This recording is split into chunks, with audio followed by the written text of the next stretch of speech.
Joe Ciccolo is the president of BitAML, Inc., a compliance service provider. Andrew Hinks is an adjunct professor at the NYU Stern School of Business and NYU School of Law. This article is not intended to provide, and should not be taken as, legal advice. With just one paragraph, an agency of the U.S. government may have just radically altered the dynamics of the cryptocurrency ecosystem.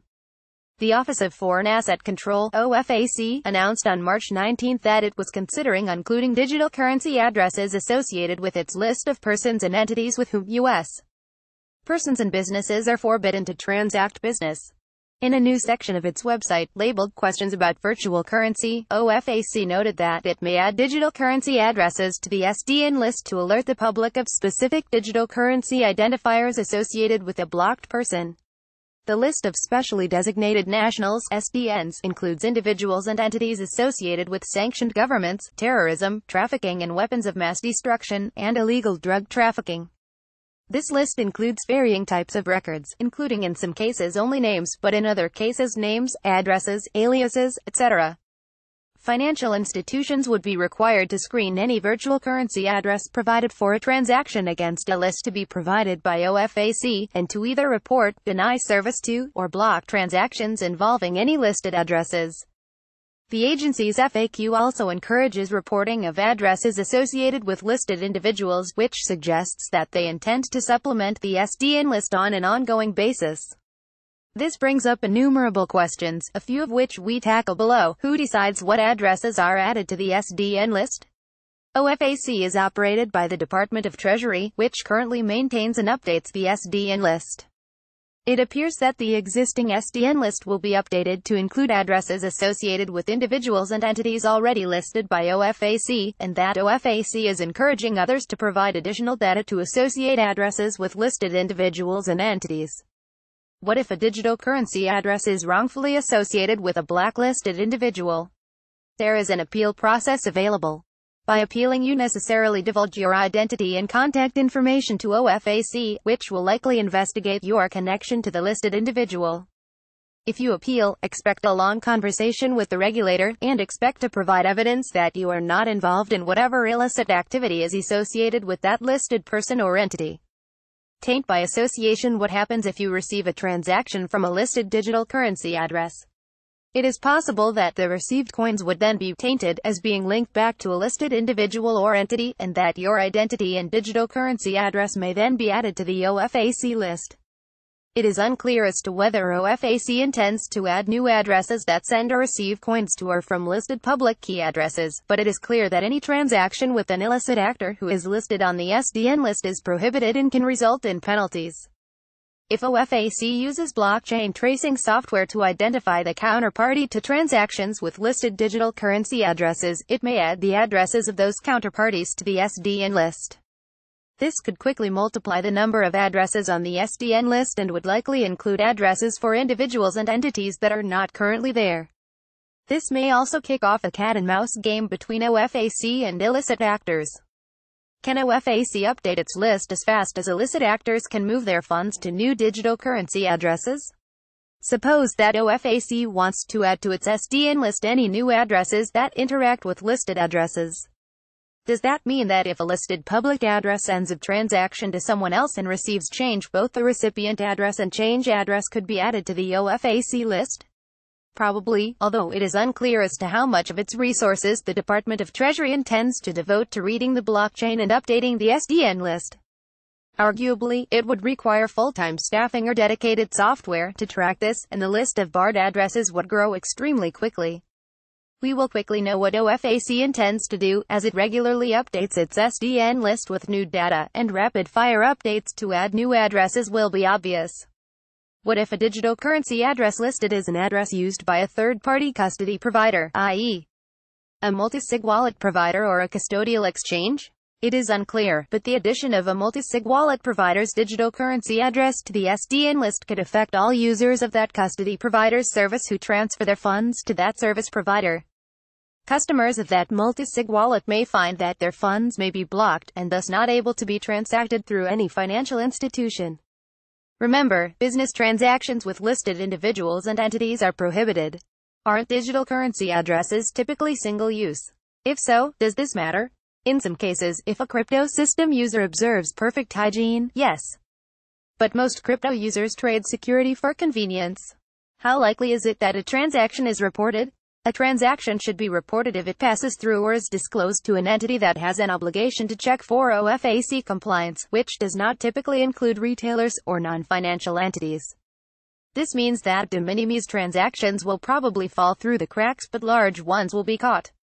What is the duty of inquiry for OFAC charged entities? This is unclear. A direct transfer from a listed address would be detected, but it is not clear if there is a duty to look further back for a transaction with a listed digital currency address, or how far back any entity is required to look. Guidance suggests that financial institutions are required to identify parties that are majority owned by listed individuals and entities.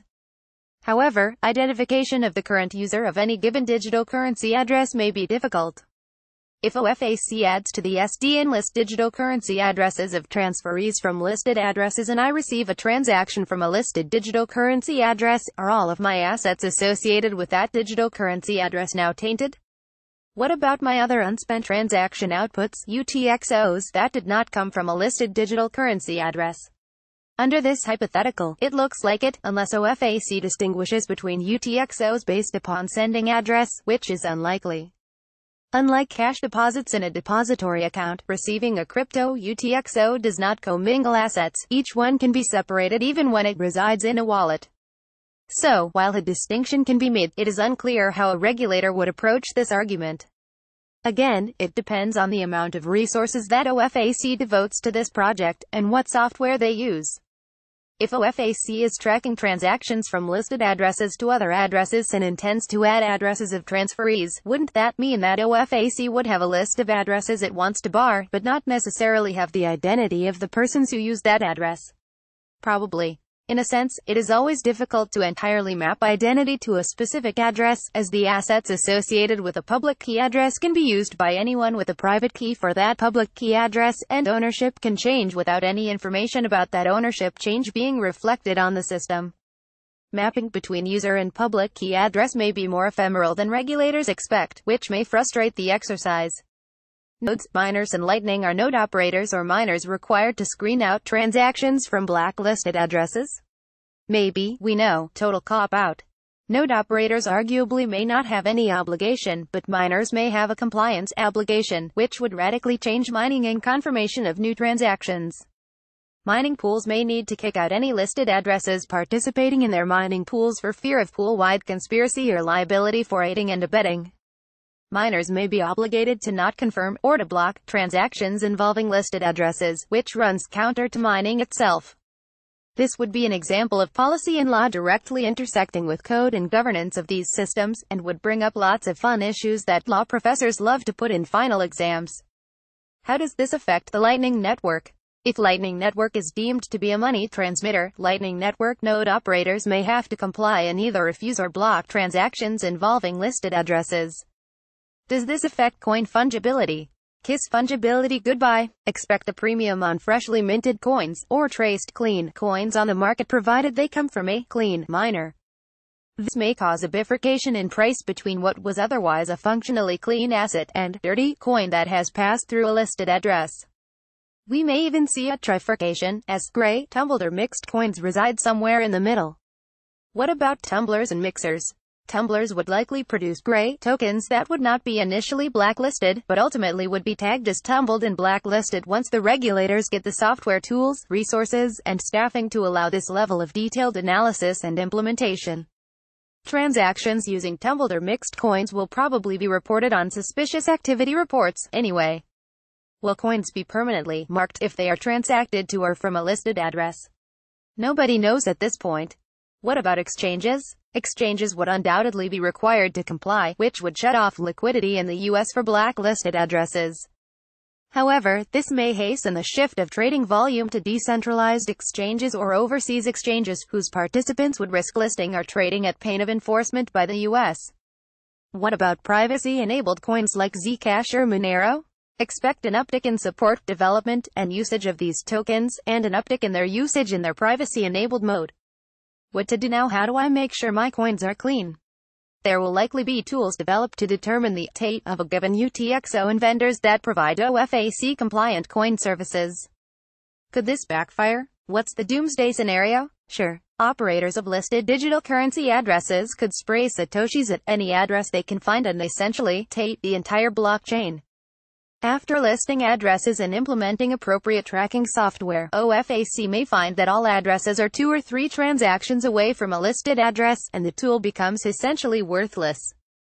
I run a crypto business here, and I am concerned. What should I do? Get a qualified lawyer or compliance consultant who understands banking law and understands crypto systems, and pay that lawyer or consultant for real advice. Do not rely upon Twitter or Reddit comments for legal advice. Passport in Chain's image via Shutterstock.